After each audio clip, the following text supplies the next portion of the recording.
نحمدہ و نصلی علی رسولہ الکریم، اما بعد، بسم اللہ الرحمن الرحیم۔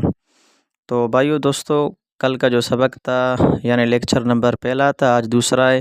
تو آج بھی ہم بتاتے ہیں آپ کو حج کے 3 فرائض ہیں، یعنی حج کے فرائض کتنے ہیں؟ 3 فرائض: احرام، وقوف عرفات، طواف زیارت۔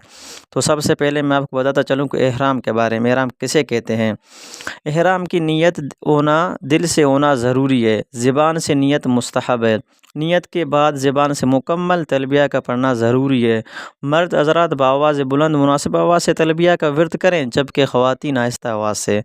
یعنی کہ احرام کا جو نیت ہے نا، یہ دل سے ہونا ضروری ہے اور زبان سے نیت مستحب ہے۔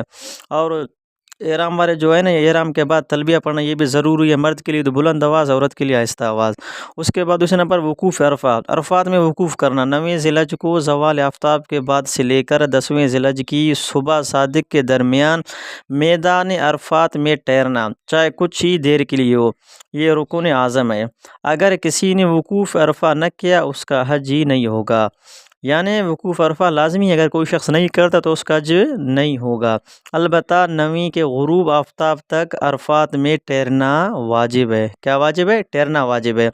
اور تیسرے نمبر پہ کیا ہے؟ طواف زیارت۔ طواف زیارت کرنا، جب تک حاجی طواف زیارت نہ کرے اس کا حج مکمل نہیں ہوتا اور بیوی اس کے لیے حلال نہیں ہوتی۔ اس کا وجوبی وقت 10ویں ذی الحجہ کے سورج طلوع ہونے سے لے کر 12ویں ذی الحجہ کا سورج غروب ہونے تک ہے۔ وقت مقررہ کے دوران طواف نہ کرنے کی صورت میں دم لازم ہوتا ہے۔